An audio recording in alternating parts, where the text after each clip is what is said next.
Praise the Lord. आज मैं आपको बताने वाला हूं कि एक बहुत इंटरेस्टिंग टॉपिक है और जो बहुत ही मोस्ट अवेटिंग टॉपिक है। और ये एक हम लोग जो भी परमेश्वर के लोग हैं वो यीशु मसीह के दूसरे आगमन की बहुत ही तेजी से वेट करते हैं, बहुत मन से वेट कर रहे हैं। और सारे संत लोग इंतजार कर रहे हैं अपने मसीह का आने का, यानी कि we are living in this end time. हम लोग अंत के समय में रह रहे हैं। मतलब अंत का समय मतलब कि यीशु का पहला आगमन और यीशु के दूसरे आगमन का जो बीच का टाइम पीरियड उसको हम लोग अंत का समय बोलते हैं, एंड टाइम बोलते हैं, अंत का समय बोलते हैं। तो यहाँ पर यीशु मसीह फिर से हमको लेने आने वाला है। तो आज हम लोग जो है रैप्चर, उठा लिए जाने के बारे में बताऊंगा। और 1000 साल का जो शासन होगा, जो परमेश्वर का मिलेनियम किंगडम होगी, परमेश्वर का 1000 साल का शासन होगा और फिर इसका शैतान कैसे लड़ेगा, ये इसके बारे में बताऊंगा। और सबसे बड़ी बात है कि आज का मेन है कि हम लोग किसकी तरफ है, on which side we are, हम लोग किसकी तरफ है। आज का मेन क्वेश्चन ये है, क्योंकि to whom you are worshipping, आप किसकी उपासना कर रहे हैं, किसकी आराधना कर रहे हैं। आज का टॉपिक ये है, to whom you are worshipping. जो अंत का जो लड़ाई होने वाली है, वर्शिपर्स के बीच में लड़ाई होने वाली है। दुनिया दो भागों में बढ़ जाएगी। एक भाग जो सच्चे परमेश्वर को मानते हैं, जानते हैं, और एक भाग जो सच्चे परमेश्वर को नहीं मानते, नहीं जानते हैं। इन दोनों के बीच ही बैटलफील्ड होने वाली है, इन दोनों के बीच ही लड़ाई होने वाली। इससे पहले जो लड़ाई होगी उसकी पृष्ठभूमि दिमाग में क्रिएट हो जाएगी और उसके बाद वो कॉस्मिक कॉन्फ्लिक्ट होगा। पूरी दुनिया इसमें भाग लेगी। पहले एक इंडिविजुअल के दिमाग से लड़ाई शुरू होगी और वो फिजिकल हो जाएगी और वो धीरे से चल करके पूरी दुनिया दो धड़ों में बढ़ जाएगी, दो हिस्सों में बढ़ जाएगी। एक तरफ प्रभु के लोग, यीशुआ के लोग, एक तरफ जो यीशुआ को नहीं मानते। इसका वर्णन हम लोग रेवलेशन प्रकाशित 16 की 16 में लिखा हुआ है, जहां कुछ इस प्रकार से लिखा हुआ है। अभी जो उन्होंने उनको उस जगह इकट्ठा किया जो इब्रानी में हर्मगेदोन कहलाता है, यानी कि जितने भी ईवल जो शैतान है, जो भरमा करके और जो उस पृथ्वी के जो राजा लोगों को और अपने हेंचमैन, अपनी दुष्ट की सेनाओं को इकट्ठा किया, वो प्लेस जो है इब्रानी में हर्मगेदोन में कहलाता है। यानी कि अंत में सारी दुनिया एक जगह इकट्ठा होगी, जिसको बाइबल में पहले से बोल दिया गया। उसको हम लोग हर्मगेदोन बोलते हैं हिंदी में, और इंग्लिश में बैटल ऑफ आर्मेगेडन बोलते हैं। उसको हिब्रूज में उसको बोलते हैं हर्मोइड बोलते हैं। हर मीन्स माउंटेन ऑफ टाइम्स और मोइड मतलब अपॉइंटेड टाइम ऑफ वर्शिप, यानी कि एक ऐसी खास जगह जहां पर लोग वर्शिप जो है आराधना के लिए खड़े हैं। वर्शिप का मतलब क्या, व्हाट इज वर्शिप? आराधना का मतलब क्या है? वर्शिप का मतलब होता है, जैसे मैं थोड़ा डिफरेंस बता देना चाहता हूं कि what is the difference between praise and worship. Praise वो होती है कि thank you Lord saving my soul, परमेश्वर धन्यवाद करते तूने मेरी प्राण को बचाया, धन्यवाद पिता तुम्हारे मेरे को बीमारी से बचाया, इसको बोलते हैं हम लोग स्तुति।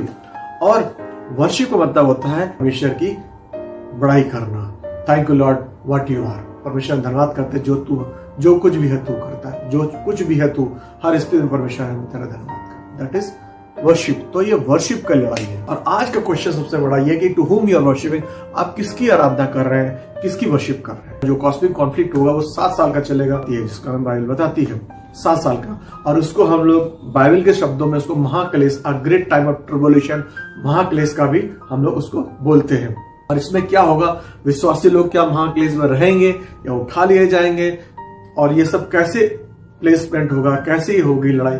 आइए हम उसको एक बाय एक करके देखते हैं। हम लोग उत्पत्ति से लेकर के प्रकाशित वाक्य के बीच के जो भी वर्सेस है उनको हम अध्ययन करेंगे। इससे मैं पहले आपके पास एक वर्स रखना चाहता हूं, जिसको जो प्रकाशित वाक्य 12 अध्याय की 7वीं लाइन में लिखा है, जो बहुत ही इंकरेजिंग वर्ड है। यानी कि एक ऐसा युद्ध है जो हम लोग पहले ही जीत चुके हैं। फिर स्वर्ग में लड़ाई और मिकाएल उसके स्वर्गदूत अजगर से लड़ने को निकले, और अजगर उसके दूत उससे लड़े पर प्रबल न हुए, और स्वर्ग उनमें उनके लिए फिर जगह ना रही। तब वह बड़ा अजगर अर्थात वही पुराना सांप जो इब्लीस और शैतान कहलाता है, सारे संसार को भरमाने वाला है, पृथ्वी पर गिरा दिया गया। लेकिन already he is defeated. Already जो है हम लोग जो वो बैटल के बारे में देख रहे हैं, हम लोग बैटल ऑफ आर्मेगेडोन के बारे में देख रहे हैं, हम लोग हर्मगेदोन के बैटल के बारे में देख रहे हैं, जो हिब्रू हर्मोइड कहलाता है। इसका मतलब है कि किसकी आप उपासना करते हैं, किस धड़े में है आप, उस परमेश्वर यीशु के वर्शिपर्स हैं या शैतान के वर्शिपर्स हैं। ये दो भागों में पूरी दुनिया बढ़ चुकी होगी, और उसका जो अंत है वो परमेश्वर पहले बता दे रहे हैं। यानी कि हमको चिंता करने की जरूरत है, अगर यीशु के सेवक है, अगर यीशु के आप बाट जोते हैं, यीशु के सच्चे वर्शिपर्स हैं, अब तो आपको चिंता करने की जरूरत नहीं, क्योंकि victory belongs to the Lord, जय यहोवा की ओर से है।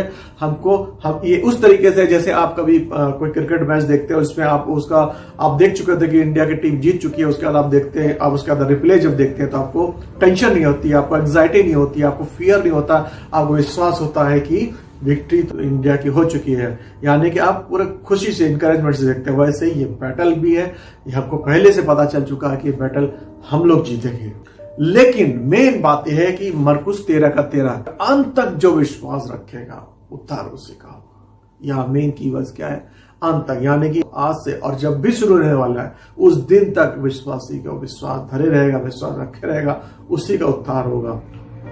कम्स डाउनफॉल्स आएंगे, ऊपर नीचे होगा, लेकिन बाइबल बताती है कि जो अंत तक विश्वास रखेगा उसका उद्धार होगा। अब यहाँ खूबसूरत बात यह है कि आगे क्या होगा। एफिसियंस के पहले अध्याय की 10वीं में लिखा है कि समयों के पूरे होने का ऐसा प्रबंध हो कि जो कुछ स्वर्ग में है और जो कुछ पृथ्वी पर है सब कुछ वह मसीह में इकट्ठा करे। यानी कि we are advancing towards the rapture, यानी कि जो लड़ाई होगी, जो 7 साल की जो लड़ाई होगी, उससे पहले कलीसिया का क्या होगा, हम लोगों को क्या होगा, जिसके बारे में बाइबल बताती है। जो ये वर्ष बताता है कि परमेश्वर पिता ने ठान लिया है, पिता ने ऐसा करने का सोच लिया है कि पृथ्वी आकाश के नीचे और जो कुछ स्वर्ग के नीचे और जो कुछ पृथ्वी पर है, समयों के पूरा होने पर, यानी कि जब समय आएगा, यीशु मसीह जब आएगा, उससे उस समय परमेश्वर सब कुछ इकट्ठा करेगा। यानी कि स्वर्ग में, स्वर्ग में क्या है, बाइबल बताती है 2 कुरिन्थियन अगर आप 12 अध्याय में देखेंगे तो पौलुस कहता है कि मैं तीसरे स्वर्ग तक पहुंच गया, यानी I caught up into third heaven, मैं तीसरे स्वर्ग तक उठा लेगा। और मैंने ऐसे ऐसी चीजें देखी जिसके बारे में बता नहीं सकता। यानी कि देयर आर 3 हेवंस।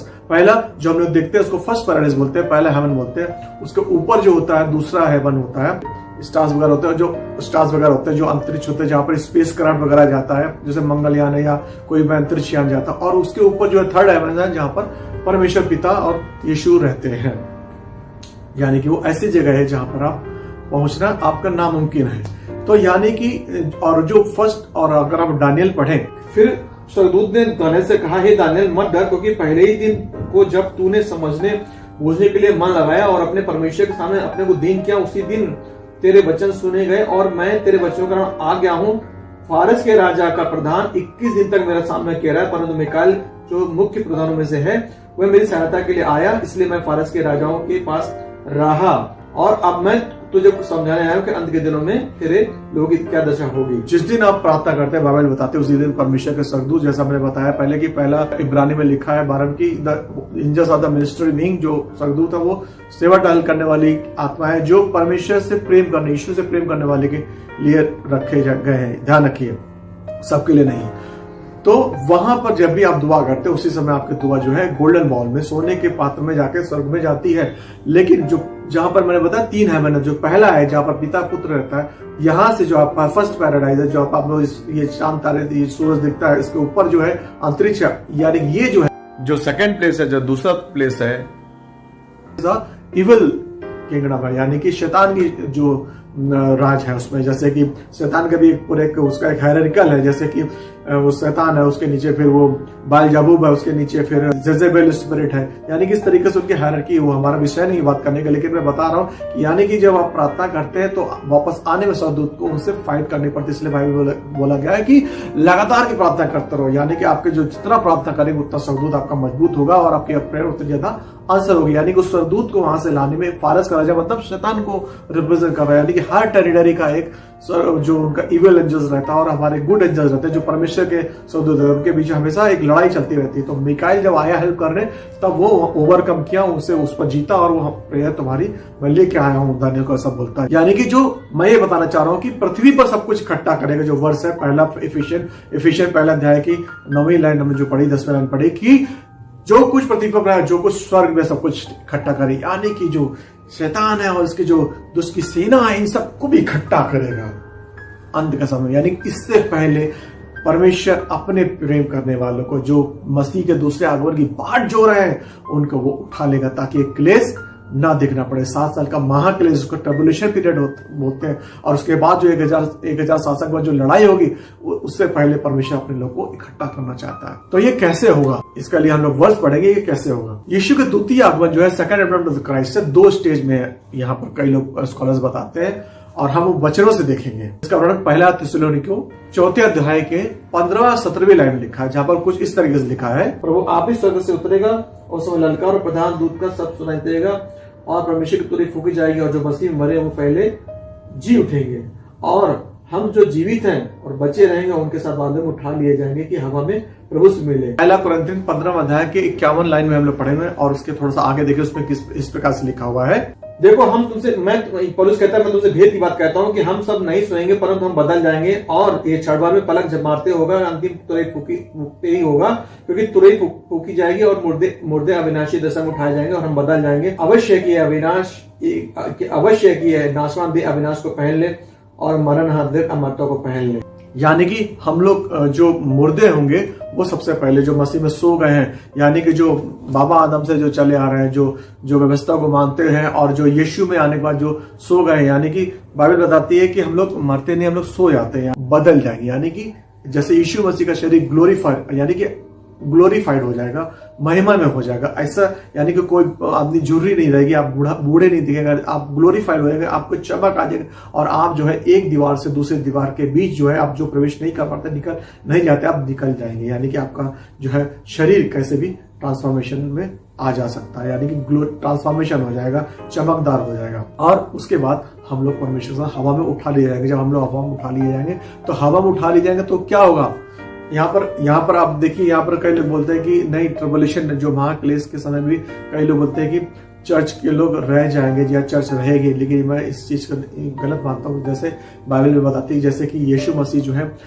ने कहा कि मैं यूहन्ना के 14:3 में कहा कि जहां मैं रहूं मैं तुम्हारे लिए भवन बनाने जा रहा हूं, I am going to prepare mansions for you, जहां मैं रहूं वहां तुम भी रहो। यानी और जो है हमारा एंगेजमेंट हो जाता है परमेश्वर से। अगर आप यहूदी परंपरा में देखें तो वहां क्या करता है कि जब दूल्हा आता है वो क्या करता है, एंगेजमेंट हो जाती है और वो अपनी जो दुल्हन है, जो उसकी ब्राइड है, उसको क्या करता है, देख के पसंद करके चला जाता है। उसके बाद जो अपने घर जाता है, घर जाने के बाद उसके लिए वो घर तैयार करता है, उसके बाद जो है उसको लेने आता है और लेने के बाद जो वेडिंग सेरेमनी है 7 दिन तक चलती है। यानी अगर इसको मैं मसीह और अपने रिश्ते में, हम लोग अपने रिश्ते में ले लें तो मसीह जो है हमारा दूल्हा है, हम उसकी दुल्हन है। यानी कि हमारी एंगेजमेंट मसीह, हम जब बपतिस्मा लेते हैं और मसीह को अपना जीवन दे देते हैं तो हमारा क्या होता है, उससे एंगेजमेंट हो जाती है, हमारी सगाई हो जाती है। और परमेश्वर यूहन्ना के 14:3 बोल के गया कि मैं जाता हूं तुम्हारे लिए भवन तैयार कर, यानी कि वो हमको पसंद कर गया है। अब जो दूल्हा है वो हमारे लिए भवन तैयार कर रहा है, अब वो शीघ्रता से हमको लेने के आने पर है। और उसके बाद जो है 7 दिन, जो 7 साल का जो महाक्लेश है वहां, और हम लोग क्या हो, बादलों में उठा लिए जाएंगे, यानी कि 7 साल तक हम उसके साथ हवा में रहेंगे। हालेलुया, हवा में रहेंगे। और वहां पर क्या होगा मैं आपको बताता हूं, वहां पर क्या होगा, यानी कि वहां पर हम लोग 7 दिन का यानी कि 7 साल का फीस्ट रहेगा हम लोग को। वहां पर पहला कुरिन्थियों 10:15 लिखा कि जो हम लोग ने काम किए होंगे उसके एहसास हमको क्राउन्स मिलेंगे, मुकुट मिलेंगे, जैसा जैसा हम लोगों ने काम किए होंगे उसके हिसाब से हम लोग का मतलब प्राइज डिस्ट्रीब्यूशन होगा। परमेश्वर बोलेगा आओ मेरे प्यारे बेटे, आओ मेरे प्यारे बेटे, तूने धरती में ये काम किया, तूने ये कष्ट सहे मेरे लिए, ये लो तुम क्राउन। और वो जो क्राउन होंगे जो हम लोग लेंगे वो मसीह के चरणों में रख देंगे, ये मेरे पिता ये तेरी महिमा के लिए है। हालेलुया। जैसे 24 जब यीशु की महिमा देखते हैं तो अपने जो है जो क्राउन है वो क्या करते हैं, उसके चरणों में रख देते हैं। तो यानी कि हम अब कभी भी दूल्हा अपनी दुल्हन को ट्रिबुलेशन में, क्लेश में नहीं डालेगा। तो यानी कि ये थ्योरी नहीं है कि लोग बोलते हैं कि हम लोग ट्रिबुलेशन में हम लोग रह जाएंगे। ट्रिबुलेशन में जो परमेश्वर के सच्चे लोग जो जागते रहते हैं सेवक, वो उठा लिए जाएंगे और बादलों में यीशु के साथ मिलेंगे।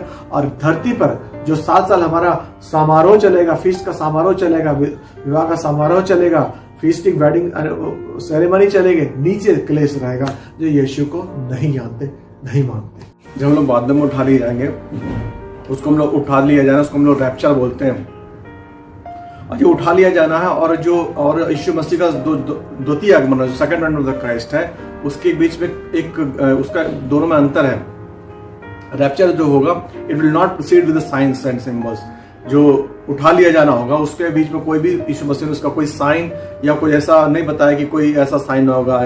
जबकि second coming of the Christ में यीशु ने अपने द्वितीय आगमन में परमेश्वर ने अपने साइन बताए हैं कि इजराइल को तुम सब घिरा हुआ देखो, और जहाँ पर मांस के टुकड़े होंगे, मांस के लोथड़े, वहां पर गिद्ध होंगे, या तो इस तरीके से परमेश्वर ने बोला है कि भूकंप होंगे और वार्स होंगे, लड़ाइयां होंगे, देश देश में चढ़ाइयां करेंगे और आकाश में कॉमेट्स आएंगे, साइंस दिखाएंगे। इस तरह के परमेश्वर बताया जब ये सब हो, और स्पेशली जब इजराइल को तुम घिरा हुआ देखो दुश्मनों से, तो समझो कि मेरा द्वितीयागमन बहुत शीघ्रता से है, मैं तुरंत आने पे हूँ। लेकिन जो परमेश्वर रैप्चर के लिए बोला है, जिसका बिल्कुल अचानक होगा, जैसे बोलते हैं पलक झपकते ही, मतलब बिल्कुल अभी है अभी नहीं है, इतनी तेजी से होगा, उसके दोनों में अंतर, मतलब कि जो उठा लिया जाना है, जो रैप्चर इसलिए हो जाएगा, रैप्चर इसलिए हो जाएगा, उठा इसलिए हो जाएगा क्योंकि परमेश्वर अपने संतों को उठा ले जाना चाहता है। और जब जैतून के पर्वत पर पैर रखेगा 7 साल के बाद, जब यानी सेकंड एडवेंट ऑफ क्राइस्ट होगा, तब उन्हीं संतों को जो उठा लिए गए और अपने स्वर्गदूतों, पवित्र स्वर्गदूतों के साथ वापस आएगा।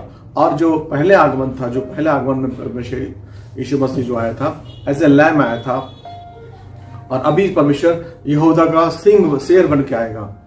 और मैं अभी बताऊंगा जब ये हम लोग बाद में उठा ले जाएंगे, तो जैसे मैं बताया कि प्राइस डिस्ट्रीब्यूशन होगा और बेमा जजमेंट होगा। बेमा जजमेंट मतलब, बेमा का मतलब ये होता है कि जो विक्टोरियस लोग होते हैं, जो विजयी लोग होते हैं, वो उनको बेमा का पावर होता है, जो वो बेमा मतलब जो बेमा प्राइज डिस्ट्रीब्यूशन कर सकते हैं विक्टर्स के लिए, विक्टोरियस पीपल के लिए। यानी कि इसका मतलब ये कि जो कमेटी बैठी होगी, ये जो इसका नाम का मतलब ही है कि विजयी लोग, यानी कि जो उठाए लोग हैं उनके लिए प्राइज डिस्ट्रीब्यूशन के लिए होगा, ना कि कोई पनिशमेंट के लिए। तो यानी कि जो हमने शरीरों में काम किए हैं, ये जो हमने स्टीवर्डशिप करी है, पास्टरशिप करी है, जो आपने अपने एज ए, उसके लिए आपको वहां पर प्राइज मिलेगा। और जो उधर जब हम लोग क्लाउड्स में होंगे, तो वहां पर से नीचे क्या हो रहा है, नीचे में क्या हो रहा है, इजराइल सब तरह से घिर जाएगा दुश्मनों से, जिसका वर्ण हम लोग देखते हैं 14 में, तब यहोवा निकल कर उन जातियों से ऐसा लगे जैसा संग्राम के दिन लड़ा था।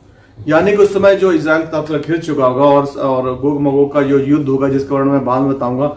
और वहां पर जो है 3.5 साल का जब एंटी क्राइस्ट भी आ चुका होगा, जो जिसको बीस्ट बोलते हैं, एंटी क्राइस्ट बोलते हैं, और उसका जो झूठा भजकता जो उसकी बड़ाई करेगा, और शैतान उन सबको भी भेज चुका होगा, और पूरे वर्ल्ड में वन रिलीजन हो चुका होगा।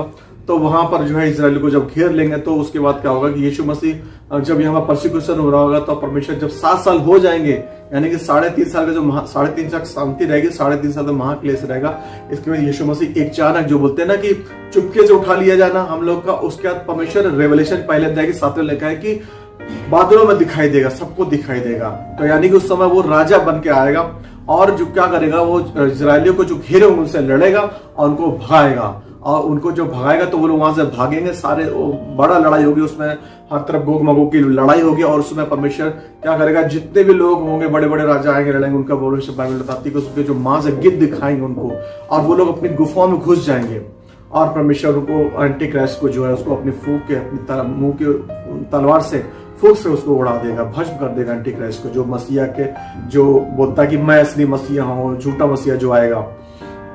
और उसके बाद जो है, जब इजरायली जब देखेंगे कि मसीह का इस रूप को, तो क्या होगा, परमेश्वर का एक अनफिनिश्ड वर्क था, जो 7 साल का जो क्लेश डालने के लिए, ताकि जो इजरायली है, जो उन्होंने जो प्रोफेसी करी गई, भविष्यवाणी करी गई थी, वो इजरायली जो है मेमने के रूप में यीशु मसीह को ग्रहण नहीं कर पा रहे थे, उनका दिल नहीं मानना था, जबकि वो चाह रहे थे कि यीशु मसीह आएगा, दाऊद तरह लड़ेगा, हमको रोमन एम्परर से छुड़ाएगा। लेकिन इस समय जब यीशु मसीह एज ए किंग आएगा, एज ए जज करने आएगा, as a lion of Judah आएगा, यहूदा के गोत्र का सिंह की तरह आएगा, तो वो लोग यीशु मसीह को स्वीकार करेंगे एज ए मसीहा, अपना मन फिराएंगे, और जो अपना पहलौठा, जो पहला प्रेम है यहोवा का, वो उसमें बहुत सारे विश्वास लाएंगे। यानी कि जो unfinished business of the Lord था वो पूरा होगा, जो वो काम परमेश्वर का अधूरा था, जो अपना इजराइल उसने चुना हुआ गोत्र था, पहलौठा था, वो मन फिराएंगे, और यीशु मसीह के जो को देख करके वो, मतलब वो अभी भी उसको एज ए लैम वो स्वीकार नहीं कर पा रहे, जबकि यीशु मसीह एज ए लैम आया था हमारे पापों के लिए, अब आएगा वो पापियों को दंड देने के लिए। तब यहूदा के लोग जो है, इजरायली लोग जो है, सारे इजरायली लोग अपना मन फिराएंगे। और जो यहेजकेल के 20 के 38 में लिखा हुआ मैं पढ़ता हूँ, मैं तुम में से सब विद्रोही को निकाल कर जो मेरा अपराध करते हैं, मैं तुम्हें शुद्ध करूंगा, और जिस देश में टिकते हैं उससे मैं उन्हें निकाल दूंगा, पर इजराइल के देश में घुसने न दूंगा, तब तुम जान लोगे मैं यहोवा हूँ। यानी कि जो लोग घुस आए थे इजराइल में, उनको परमेश्वर यहोवा निकाल देगा। रेवलेशन 19 अध्याय की 15 में लिखा कि जात को मारने के लिए उसके मुंह से, यीशु के मुंह से चौकी तलवार निकलते हुए लोहे का राजदंड लिए हुए हैं, उन पर राज करेगा, और शक्तिमान परमेश्वर के भयानक प्रकोप की जिल्लाहट की मदिरा के कुंड में दाख रौंदेगा, और उसके वस्त्र और जांग पर इनाम लिखा राजा और राजा प्रभु को। यानी कि यीशु मसीह अपने मुंह के फूंक से, यानी कि अपने तेज से उस एंटी क्राइस्ट को भस्म कर देगा, और लोग जो है गुफाओं में जो घुस जाएंगे, छुप जाएंगे। और उसके बाद जब ये उसके बाद परमेश्वर क्या करेगा, शैतान को जो सबको भरमाता है 1000 साल के लिए, उसको बॉटमलेस पिट में बंद कर देगा और परमेश्वर 1000 साल तक राज करेगा और जो उसके संतों के साथ राज करेगा। जैसे आप लोग कहीं देखते हैं कि परमेश्वर कहता है कि आओ मेरे विश्वास योग्य दास, जो तुमने 5 तोड़े कमा, तुम 5 राज्यों के मालिक हो जाओ। वो वाकई में लिटरली सच होने वाला है, क्योंकि और हम लोग क्या कुछ होंगे। जैसे पहले उन्होंने 30:2 लिखा है कि जब सब सिद्ध आएगा तो दोबारा मिट जाएगा, यानी कि हम लोग ग्लोरीफाइड बॉडी होगी, उसमें कोई सड़ाहट नहीं होगी, उसमें ना मांस होगा ना लहू होगा। और ट्रांसफिगरेशन के माउंट ऑफ ट्रांसफिगरेशन में जो परमेश्वर ने स्वर्ग जो रूपांतरण के पहाड़ में जो यीशु मसीह से चमकदार हो गया था, वैसे ही हम सब चमकदार होंगे और 1000 साल तक यीशु मसीह के साथ हम लोग राज करेंगे। रेवलेशन पहला अध्याय की 7वीं लाइन में क्या लिखा वो हम पढ़ेंगे। देखो बादलों के साथ आने वाला और हर एक आंख उसे देखेगी, वरन जिन्होंने उसे भेदा है वो भी देखेंगे, पृथ्वी के सारे कुल उसके लिए छाती पीटेंगे। जकरिया 14:4 में लिखा है, उस दिन यीशु जैतून के पर्वत पांव रखेगा जो पूर्व की ओर यरूशलेम के सामने है। यानी कि यीशु मसीह जैतून के पर्वत पांव रखेंगे, यानी कि उनको प्रकाशन होगा, वो सबको दिखेंगे और उनको पब्लिकली देखेंगे, दुनिया उनको देखेगी जिन्होंने उसको भेजा, यानी कि यीशु को जो उन्होंने भेजा। जो अभी जो नरक जो इसका लूका में 16 में है कि जो भी है वहां पर लोग अभी वहां पर जैसे नरक में लोग प्रेयर भी करते हैं और परमेश्वर यीशु से दुहाई भी देते हैं कि परमेश्वर मुझे बचा ले, जबकि यीशु मसीह कहते हैं जब इंस्टेंट मरने के बाद कोई प्रार्थना आंसर नहीं होती है। जब वहां देखते हैं कि वहां पर जो अधर्मी जो था, जो धनी व्यक्ति था, वो भी बाइबल उसमें वो बोलता है कि मेरे मुंह जल रहा है, मुझे मुंह में पानी डाल दे, यानी कि उसको पीड़ा वो पूरी अनुभव होता है। यानी कि जैसा परमेश्वर जहाँ पर हम लोग यहाँ अनुभव करते हैं वैसा नरक में अनुभव होता है। वहां पर प्रेयर लोग करते हैं और वहां पर रिपेंट भी करते हैं, लेकिन वहाँ कोई फायदा नहीं है। एक बार जजमेंट हो गया, एक बार मर गया, उसका कुछ नहीं, तारण तभी तक होता है जब तक आपकी सांस चल रही है। और वो लोग जिन्होंने भेजा वो भी देखेंगे उसको, यानी और क्योंकि वो लोग हेल में है, और जो परमेश्वर के लोग हैं जो पैराडाइज में है, जो स्वर्ग में है, वो भी इसको देखेंगे, यानी कि सब देखेंगे। यानी कि जैसा एफिशिएंस 1:10 में लिखा है कि परमेश्वर स्वर्ग की सब चीजें और धरती की सब चीजें इकट्ठा करेगा, यानी सब देखेंगे। और परमेश्वर जैतून के पेड़ पर लैंड करेगा। आपका मैं पुराने नियम से ये भी सिद्ध करना चाहता हूँ कि जब भी दंड आएगा तो परमेश्वर अपने धर्मी लोगों को उठा लेगा, जैसा कि अब ये और प्रूव होता है। जैसा दूसरा पतरस 2 अध्याय की 5वें 6 7वें लिखा है कि जब परमेश्वर जल प्रलय करने वाला था, जब पापी लोग बढ़ गए थे, तो उसने क्या किया था, नूहा 8 लोगों को लेकर के परमेश्वर ने उनको जल प्रलय से बचाया था। उस 7वां लिखा धर्मी लूत को भी परमेश्वर ने उस जगह से हटा लिया था, यानी कि परमेश्वर उस समय गंधक से आग से गिरा करके सदोम गमोरा को नष्ट किया था। यानी कि परमेश्वर अपने बच्चों को, अपने लोगों को, दूल्हा अपनी दुल्हन को कभी कष्ट नहीं देगा। ये महाक्लेश आने से पहले उनको उठा लेगा। अब बात आती है जब कौन बचेंगे, कौन इस महाक्लेश में जाएंगे। जिस दिन से परमेश्वर ने जब उत्पत्ति के पहले तक 26 लिखा कि परमेश्वर ने हमको अपनी स्वरूप समानता बनाया, और ये जो लूसीफर था, जो इब्लिस था, जो भरमाने वाला था, जो पुराना अजगर था, जिसका वर्णन लिखा है 12 से 14 में, एजकेल 28 में, कि वो हमेशा जो है जब वो स्वर्ग में जो है आराधना करता था, वर्शिप करता था, उसको घमंड आया। परमेश्वर, आपको सबको मालूम है कि परमेश्वर उसको गिरा दिया धरती पर, और धरती इसलिए उबड़ खाबड़ हो गई। जो जेनेसिस के पहले अध्याय और दूसरे अध्याय हम देखते हैं, उत्पत्ति के पहले अध्याय दूसरे अध्याय हम देखते हैं कि पृथ्वी बेडौल हो गए। और परमेश्वर ने क्या किया, धरती का फिर से बोल करके कहा लेट देयर बी लाइट, जा प्रकाश हो जा। और इसकी वजह से उन्होंने धरती को समतल किया, धरती को बनाया, और उसका सबसे खूबसूरत रचना इंसान बनाई। और वहीं से जो है लड़ाई शुरू हो गई। वहां से हेडशिप की लड़ाई है, वहीं से अथॉरिटी की लड़ाई है, वहीं से वर्शिप की लड़ाई है, वहीं से आराधना की लड़ाई की। और शैतान चाहता है कि अपने आप को खोजवाना चाहता है, क्योंकि स्वर्ग में उसकी वर्शिप नहीं हुई। स्वर्ग में जो चाहता था कि मेरी आराधना, मेरा सिंहासन ऊंचा हो, तो उस घमंड कारण परमेश्वर उसको गिरा दिया। वही चीज को पृथ्वी पर पूरी करना चाहता था, क्योंकि परमेश्वर ने जब इंसान बनाया तो इंसान के पीछे पड़ गया शैतान, और उसने क्या किया, उसको बरगला के, उसको बहका करके, डिसेप्शन करके, उससे परमेश्वर के वचन की और वचन की जो हेडशिप है, जो उसकी अथॉरिटी है, उसको चैलेंज किया। और शुरू से जब से इस सृष्टि का निर्माण हुआ तब से आज तक, और बैटलफील्ड जो रेवलेशन जो प्रकाश से वाक्य में होगा, वहां से वहां के बीच में वो पीछे पड़ा है कि क्या परमेश्वर ने ऐसा कहा है, क्या परमेश्वर ने ऐसा कहा है। जब भी कोई कमांड परमेश्वर देता है तो इब्लिस जो शैतान जो भरमाने वाला हमेशा बोलता है क्या परमेश्वर ने ऐसा कहा है, दिमागों विचारों में बात डालेगा। और वही जो हम लोग अदन की वाटिका में जो सबसे पहले वो क्या करता है, ईव को, जो हवा को भरमाता है और उससे बोलता है क्या परमेश्वर ने ऐसा कहा है। जब ईव बोलती है कि परमेश्वर ने कहा है कि इस भले बुरे के पेड़ के फल को मत खाना नहीं तो तुम मर जाओगे, तो वो बोलता है क्या परमेश्वर ऐसा कहा है, क्या उसका ऐसा मतलब है। यानी कि ट्विस्टिंग करता है वर्ड ऑफ गॉड को, परमेश्वर के वचन जो अथॉरिटी जिसमें सामर्थ्य है उसमें हमेशा ट्विस्टिंग लगता है, उसमें हमेशा डाउट लाता है और उसके डाउट लाने के द्वारा एक आपके अंदर रिबेलियस स्पिरिट लाता है, एक विद्रोही की भावना लाता है, ताकि आप परमेश्वर की बात ना मान करके परमेश्वर से दूर हो जाए। और वो जो है क्या परमेश्वर ने ऐसा कहा था, वो बात एको होकर के, वो बात प्रतिध्वनि होकर के प्रकाशित वाक तक गई। यानी कि सृष्टि के जो 7000 साल, अगर 2 पीढ़िया 3 का हम लोग 8 देखें तो बाइबल बताते हैं कि परमेश्वर का 1000 साल हम एक दिन के बराबर है। यानी कि एडम से लेकर अब्राहम तक 2000 साल हुए हैं और अब अब्राहम से लेकर यीशु मसीह तक 2000 साल हुए हैं और यीशु मसीह से आज तक 2000 साल हुए, यानी कि टोटल 6000 साल हुए। यानी कि 1000 साल एक दिन के बराबर है, तो यानी कि टोटल 6 दिन हुए हैं। यानी कि 7वां लॉर्ड्स डे यानी कि 7th डे, यानी कि 7वां 1000 साल चल रहा है। यानी कि rest day is going to come, यानी कि अंत का समय आने वाला है। यानी किसी भी समय आ सकता है, आज आ सकता है, 200 साल बाद आ सकता है। यानी कि इस आखिरी सदी हम लोग चल रहे हैं, यानी कि हम लोग 7वें महीने में 7वें दिन में चल रहे हैं। तो वो 6000 साल के बाद भी अभी भी पीछे पड़ा है।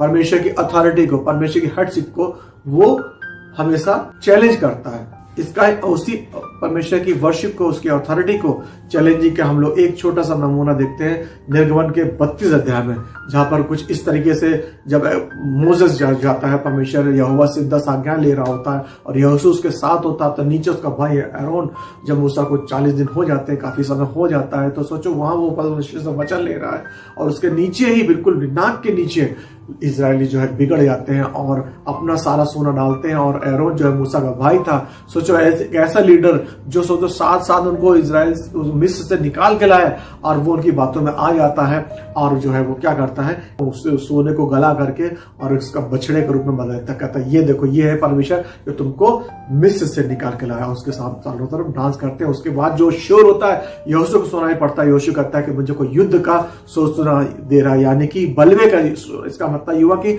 मुझे आत्मिक बलवे का युद्ध सुनाई दे रहा है, यानी कि आराधना की लड़ाई का युद्ध सुनाई दे रहा है। यानी कि जो सच्चे परमेश्वर छोड़ के आराधना को छोड़ करके फिर से एक ऐसा ग्रुप बन गया है जो झूठे परमेश्वर, उस मूर्तियों की जो उपासना कर रहे हैं, ऐसा लोग का ग्रुप तैयार हो गया जिसको शैतान भरमाने में कामयाब रहा। तो वहां पर मोसेस एक बहुत खूबसूरत बात बोलता है जो उसको मैं रिलेट करूंगा, जिसका उन्होंने एक्सोडस 32 में है। तो उस भीड़ को देखकर मूसा ने छावनी के निकास पर खड़े होकर कहा, जो कोई यहोवा की ओर का है वह मेरे पास आए। तब सारे लेवी उसके पास इकट्ठा हो गए। निर्गमन के 32 अध्याय की 26वीं लाइन में ये मूसा बोलता है। उसी समय सोचो जो 12 गोत्र है उसमें कोई भी नहीं आया, सिर्फ लेवी आए और लेवियों ने डिसाइड किया, लेवी लोगों ने निर्णय लिया और उस पर अमल किया और उन भीड़ से अलग हो गए। यानी कि झूठे वर्शिपर से, झूठे आराधकों से इकट्ठा होकर के मूसा की तरफ आने का मतलब यहोवा की तरफ इकट्ठा हो गए। मूसा जो क्या है पुराने नियम में यशुआ को रिप्रेजेंट करता है, यीशु को रिप्रेजेंट कर रहा है, उसकी ओर आ गए। यानी कि वही सिंबॉलिकली, यानी कि बाइबल में हर चीज रिप्लेड होगी, यानी कि जो एक बार हो चुकी है वो फिर से होगी। एक बार फिर से वो घटना हो चुकी है जो अदन की वाटिका में हुई, जहां पर आदम ये फेल हो गए और परमेश्वर ने वहां पर यीशु मसीह को भेजना मुकर्रर कर दिया था, तय कर दिया था उनको छुड़ाने के लिए आएगा। और उसके आगे बाद कुछ सालों बाद, कई सालों बाद जो है मूसा भी उसी स्थिति में खड़ा है, उसी निर्णायक मोड़ पे खड़ा है और पूछ रहा है कि कौन यहोवा के साथ है, कौन यहोवा की उपासना करेगा।